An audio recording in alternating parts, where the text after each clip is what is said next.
Todo mundo falando que a taxa Selic subiu, mas quais são os impactos? O que acontece na economia? O que acontece com você, investidor, quando a taxa Selic sobe? Nesse vídeo eu estou explicando detalhadamente tudo o que acontece na economia para que você consiga entender os impactos e aí consiga tomar sua decisão de investidor. Vai ser interessante e eu no seu lugar veria esse vídeo.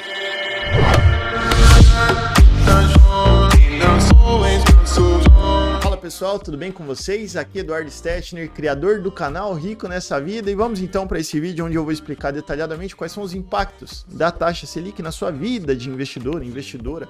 Afinal de contas, tem impacto sim, seja positivo, negativamente, enfim. Você tem que saber quais são os desdobramentos para você conseguir tomar decisão, tá? Então, o intuito desse vídeo é te preparar como investidor, beleza? Vamos lá. É o seguinte, antes de mais nada, de eu explicar dos desdobramentos do aumento ou queda da taxa Selic, eu preciso me certificar de que você sabe o que é taxa Selic.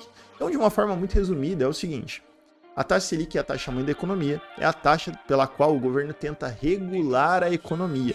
Todas as outras taxas de juros, vamos dizer assim, estão vinculadas a essa taxa Selic. E aí ele usa ela para tentar controlar a inflação. Como assim, Du? Explica melhor. É o seguinte: imagina que os preços começam a subir demais, tá? Começou a subir demais. Até um determinado ponto, a economia, né, o governo olha e fala, beleza, tá tudo bem, tá só subindo um pouquinho, tá tranquilo. Mas a partir de um momento que começa a subir demais, o governo tem que fazer alguma coisa. Ele fala, não, pô, peraí, não pode subir demais também, porque senão daqui a pouco fica completamente inviável. E aí o que ele faz? Ele pega essa taxa Selic, e aí ele fala, pô, peraí, se eu subir essa taxa Selic, o acesso ao crédito em todos os lugares fica mais caro, certo? Já que todas as outras taxas estão vinculadas a essa taxa. E aí quando, teoricamente, né, a população olha e fala, caramba, tá tudo muito mais caro agora para comprar, então, pô, não vou comprar agora não. Então, quando ele sobe essa taxa, ele desaquece a economia. Se ele te desincentiva você a comprar, então quer dizer que os preços começam a baixar. Porque pensa assim, no geral, no mercado, pô, imagina que, sei lá, uma loja tem um estoque, sei lá, de não sei quantos carros. E, pô, esse carro não tá mais vendendo, porque ninguém tá mais comprando, porque o juros tá caro demais. Qual é a tendência? A tendência é que o dono da loja fala, caramba, vou ter que abaixar um pouco o preço para ver se vende. Entendeu o que eu tô querendo dizer? Então o governo usa isso como medida para controlar a inflação. Se a inflação tá subindo demais, ele sobe um pouco a taxa. Só que aí tem um detalhe. Também não pode deixar que a economia desaqueça completamente, porque senão as pessoas param de comprar, a economia para de girar. Então, quando chega num ponto de que está desaquecendo de fato a economia, aí o governo fala, pô, peraí, agora já controlou a inflação já começou a baixar, agora eu posso abaixar a taxa de juros justamente para poder manter o ambiente controlado. Então, é exatamente por isso que o governo sobe a taxa Selic ou ele abaixa a taxa Selic. Até aí tudo bem.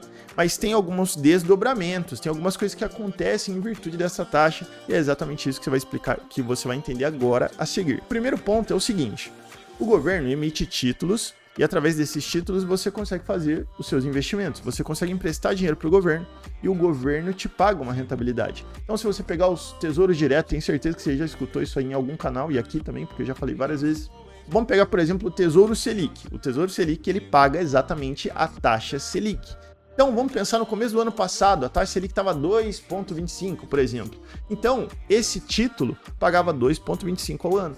Só que agora o governo acabou de subir, né? Teve a reunião do Copom e subiu a taxa Selic para 10,75. Ele foi subindo, e agora chegamos a 10,75. A maior alta em quase 5 anos.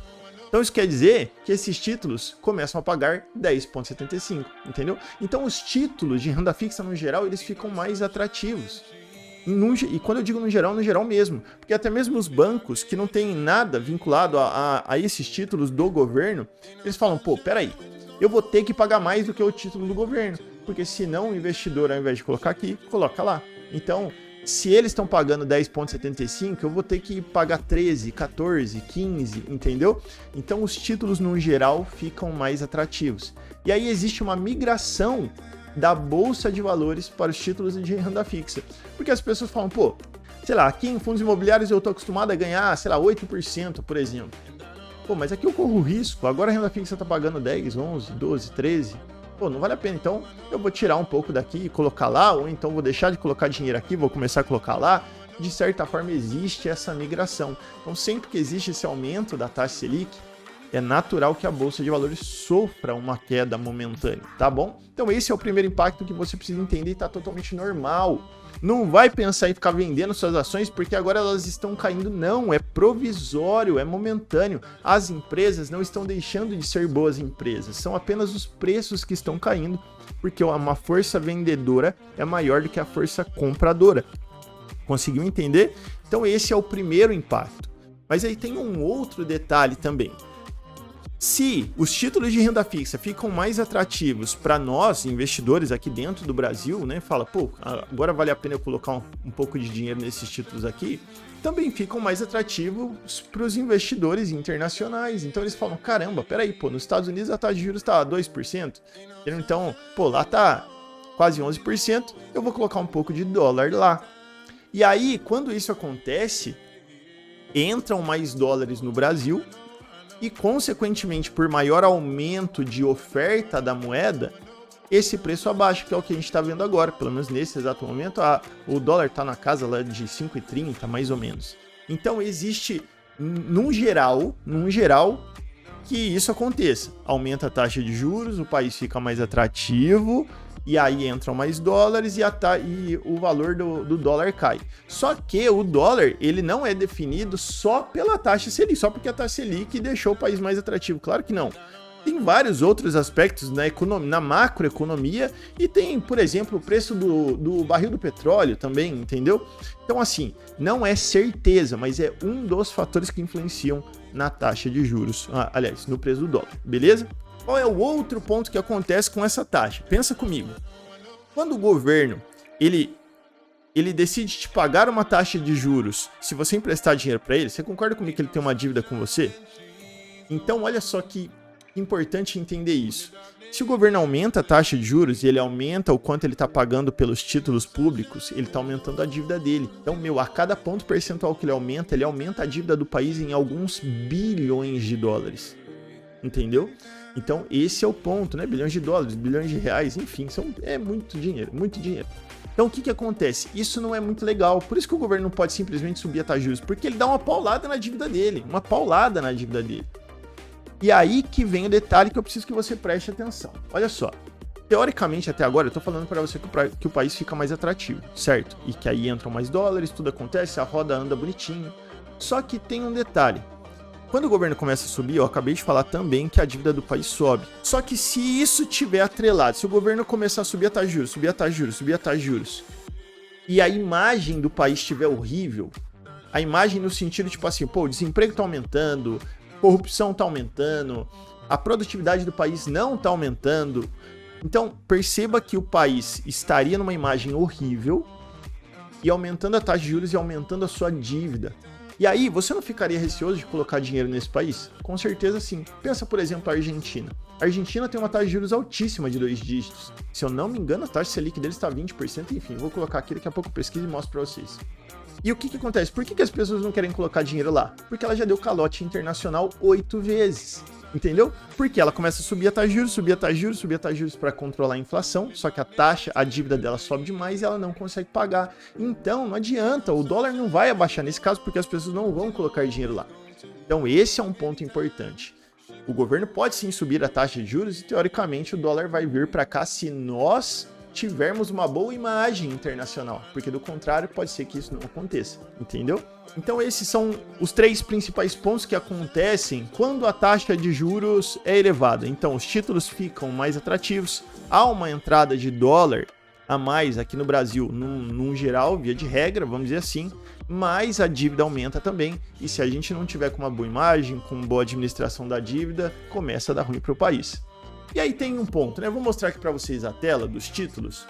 E aí a gente vai dar uma olhada aqui em quanto que eles estão pagando. Ó, então quando você entra aqui no Tesouro Direto, você vê aqui, ó, pré-fixado 2024 pagando 11,28. Você tem pré-fixado 2026 pagando um pouco menos. Porque até o presente momento é como se as pessoas estivessem enxergando assim, caramba, eu acho que a inflação já está abaixando.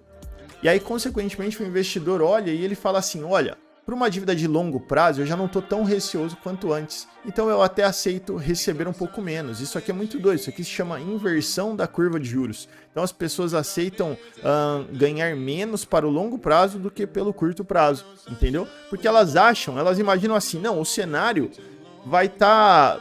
os títulos, no geral, vão pagar menos do que isso aqui. Então eu aceito receber isso aqui, já é o suficiente para mim, entendeu? Então, enfim, esses são os valores que o governo está pagando hoje. E aí pode ser que você me pergunte assim, beleza, Edu, eu entendi até agora, consegui entender toda a dinâmica da taxa Selic, mas eu devo comprar agora? E aí eu vou te falar assim, não necessariamente, porque o Copom, que é quem decide para onde que vai a taxa de juros, ele se reúne de 45 em 45 dias. E aí ele emite uma ata dizendo, olha, nós subimos a taxa, e foi por isso que saiu toda essa notícia de que a taxa Selic subiu. Então aqui, ó, no Boletim Focus, ele informa isso. Então aqui, ó, ele disse, a taxa Selic subiu para 10,75. Mas ele já informou aqui, ó, no meio da ata, que ele tem uma expectativa de que até o final do ano essa taxa suba ainda 1 ponto percentual para 11,75. Então, se isso confirmar, essa taxa vai subir ainda mais, entendeu? E aí tem, vamos lá, vamos dar uma olhada aqui, ó. E ainda mais detalhadamente dentro do próprio boletim. Então aqui, ó, a expectativa há 4 semanas era de 11,75 e agora já começou a subir para 11,75. Aliás, 11,50 e agora 11,75. E aí vem o detalhe importante que é para a gente interpretar. O Boletim Focus nem sempre ele acerta, porque se ele não conseguir controlar a inflação, se a inflação continuar subindo, pode ser que ele tenha que subir a taxa de juros para 12%, 13%, 14%, enfim, vai saber. Ele tem que conseguir controlar a inflação. Enquanto ele não conseguir controlar, ele não para de subir essa taxa, entendeu? E aí tem o seu senso de tanto de investidor como de pessoa, de falar, pô, será que as coisas agora já estão atingindo um pico? Será que as coisas já estão começando a se controlar? Por quê? Se no seu senso as coisas estiverem começando a se controlar, talvez seja a hora de você comprar esse título. Porque se não vai subir mais, então quer dizer que já está perto do pico. E aí faz sentido entrar agora. Agora, se você enxerga assim, pô, não, isso aqui ainda vai subir pra caramba ainda vai subir pra 13%, 14%. Então, não faz sentido você entrar forte agora, justamente porque você está enxergando que ainda existe uma possibilidade de alta. Conseguiu entender? Então, esse é o ponto. No final das contas, acaba sendo uma percepção do investidor, uma percepção de você como cidadão, de o que está acontecendo na economia, como eu estou sentindo isso, as coisas estão completamente descontroladas, e se você enxergar que é um bom momento, porque uma coisa que você tem que desencanar é tipo assim, não, eu vou acertar o topo do, tipo assim, o governo subiu para 11,75 e, agora vai começar a cair, então eu vou comprar agora porque é o topo da taxa Selic. Desencana de querer achar o topo. Você tem que comprar ali próximo do topo, entendeu? Então, assim, se você enxergar que já está se controlando, eu acho que não faz sentido você esperar para ver se é verdade mesmo que ela vai subir para 11,75.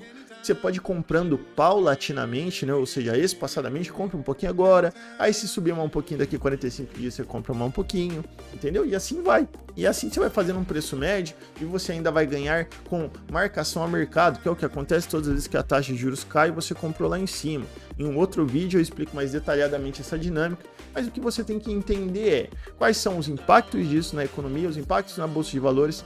A Bolsa de Valores é impactada? Sim, é impactada, mas a sua empresa não deixa de ser uma boa empresa porque o preço está caindo, então isso é importante você entender. É importante você entender que estamos chegando, né, na verdade estamos perto de um bom momento para a renda fixa, e aí vale a pena você avaliar se você já entra agora, se espera mais um pouco, mas estamos sim num bom momento, olhando historicamente, olhando para trás, né, todas as taxas que nós já passamos. Esses são os principais recados de interpretação da taxa Selic. Eu espero de verdade que você tenha entendido, que eu tenha conseguido ajudar você, que eu tenha conseguido elucidar alguma coisa. Se você ainda não ficou claro algum ponto, coloca aqui embaixo que vai ser um prazer poder te responder. Se você não é inscrito no canal, se inscreve no canal, isso é importante para mim, afinal de contas é só assim que eu vou conseguir chegar a mais pessoas. Então é uma forma de você me ajudar. Eu fico muito grato. E se quiser deixar também uma sugestão de vídeo, vai ser maravilhoso. Beleza? Espero que você tenha gostado e eu espero você também no próximo vídeo. Abraço!